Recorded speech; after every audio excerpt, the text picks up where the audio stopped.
Hi everyone, it's Danielle from the Homestead Channel. Now, are you ready to start your garden?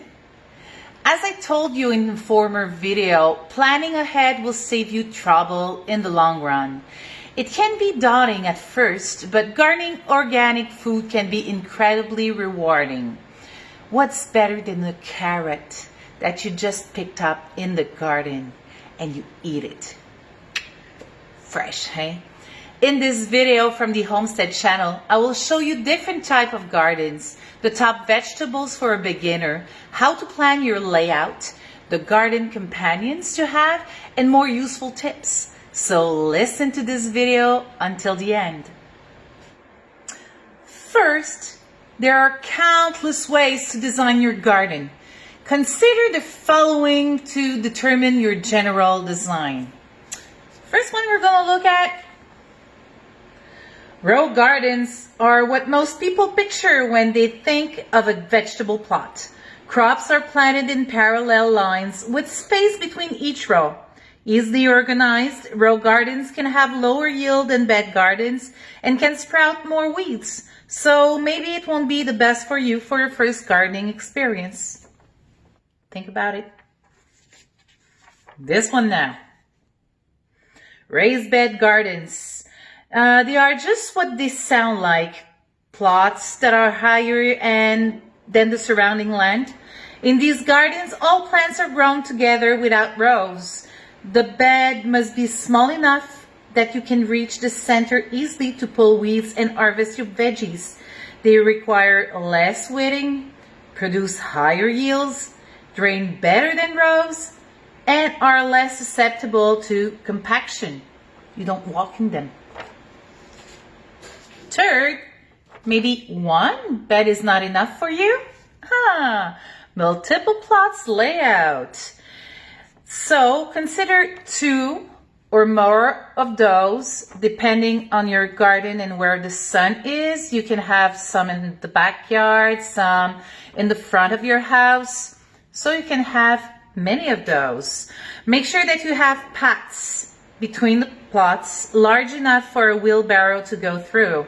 If you want to bring soil or you want to take the weeds out, you can. Sometimes we need a wheelbarrow, so it's important to think about this. And the last one, container garden. If the sun is mostly on your balcony, you can use pots or containers to make your garden. You can also build high raised beds with wood. This may also be the best way if you have back pain or a health problem.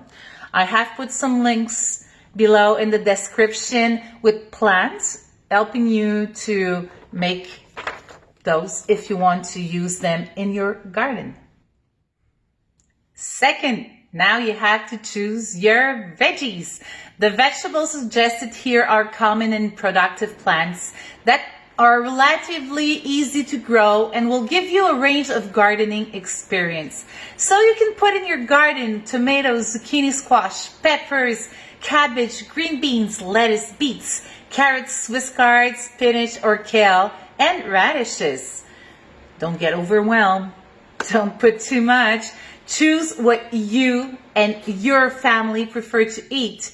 If your kids love green beans and cherry tomatoes, put those in your garden, okay? Put a lot of those in your garden. Also, be realistic about how many vegetables your family will really eat. It's not a problem if you want to freeze some or preserve some for winter, but think about it before doing your garden. Third, now plan the layout. If you have decided to simply grow 2 or 3 tomatoes, 2 or 3 peppers on your balcony, this process is quite easy. You don't need a layout. But if you plan to grow a full garden, you need to consider where each plant will go. The layout will really help you to avoid plants overlap. Fill all small spaces available at the beginning of season. Have a visual of what your garden will look like at the end of the summer. And finally, to have the best companionship in your garden. So now I have put on Pinterest 2 sheets. The first one is this one, the garden planning. So it's a grid, and you will draw your garden layout on this one. And you have the scale right here. The second one, part 2, you have big circles. If you look at this one, you have here squash, pumpkin, cucumbers, and melons. At the end of the summer, will take this place in your garden. Look, 36 by 36, 3 feet by 3 feet, quite big. And I did the same for other vegetables and herbs here. So you will be able to cut those and to work it out on your plan to see what is the best for you, and considering everything I will tell you about today. So you have this sheet. I have made a plan like this one. I'm sorry, just want to have. So I have put it on scale. First, I took my circles. I've put a little scotch tape behind, and I did my plan. And afterward, when it was okay, I took a pen and I did it. So that's what it looks like. So the first thing you have to put on the grid is south. I've talked to you about the importance to have the front of your garden facing south to southwest. So you have to place south. Draw your garden plot here to scale on the grid. If you need more than 1 sheet, print more than 1 sheet. Okay, so you put it on scale. I told you also that 2 4x4 for a beginner. Look at everything I've put it in there. It's quite a lot for your first garden. Next year, put another more, and every year 1 or 2 more. But with 2, you will have a lot of veggies, so it's quite enough. So here what it looks like. And if I have other containers or pots, I've put it there.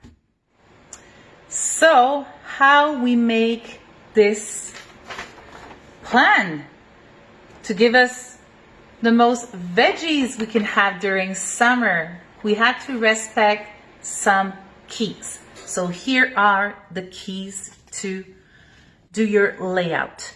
First, vegetables have needs and growth. Okay, so we have to consider those facts before we put them on the layout. The tall veggies, so take a lot of space, needs a lot of sun, fast growing, sheds, very tall. Here we are with those. Okay, put all those tall veggies on the north side of your garden so they don't shade shorter plants that needs a lot of sun. Our shorter plants need a lot of sun, take a long time, take fast growing, gets very tall, some shades. Okay, so you have every kind of conditions they want. If you'd get partial shade in a part of your garden, save that area for small, cool season veggies as lettuce, spinach, and root veggies, or plant them north of tall veggies so they can have partial shade. So it's something you have to think of. You have also slow growing vegetables that will stay all summer long in your garden. Give them appropriate space all season long.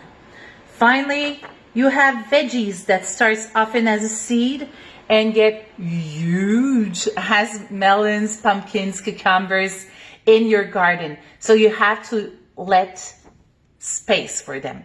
But in spring, there are holes. So you can put there fast growing like spinach salad around. Okay, you will pick them up before the other one gets really big. So you have to plan your garden with this in mind. Okay, teacher Danielle, now you know the basics. You have to add other information before you have your final layout done. What are those things? First, you cannot put every vegetables near others like you want. There are simple rules. They're called companion vegetables. So I have put it again on Pinterest, the list of those companions. So if you have bean, so bush of beans, little bush, they'll have to be beside eggplants, Swiss chard, beet, carrot, celery.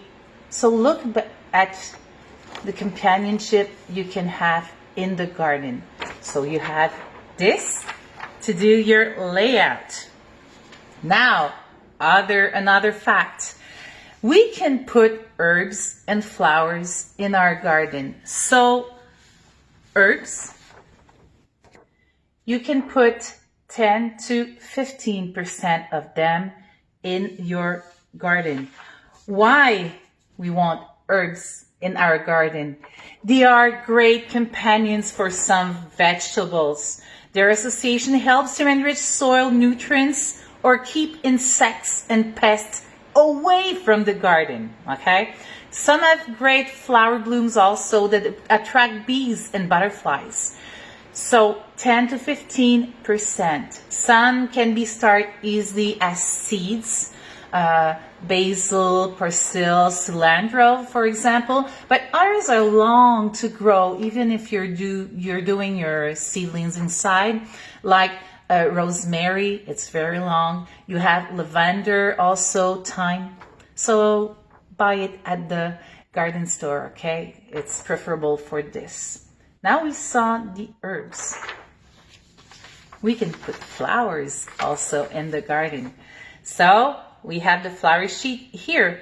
Flowers are crucial to attract pollinators. We need bees to have vegetables, so we need those. Some of them can also keep insects and pests away.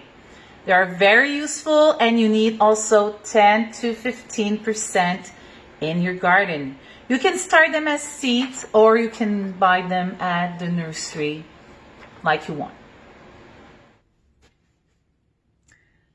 So now you have all the information to complete your design. Once your plan is figured out, order your seeds online. Don't wait too long. And choose regional seed growers in the same hardiness zone as yours. You can also go to our seed exchange image on Instagram and swap some seeds with people in your area. I really do hope you enjoyed this video, and don't forget to subscribe to the Homestead Channel so you won't miss any tutorials and videos. You can also follow us on Facebook and Instagram. On the next tutorials, you will learn the importance of garden log, and we will look how to make indoor seedlings. Thanks for watching, and see you soon.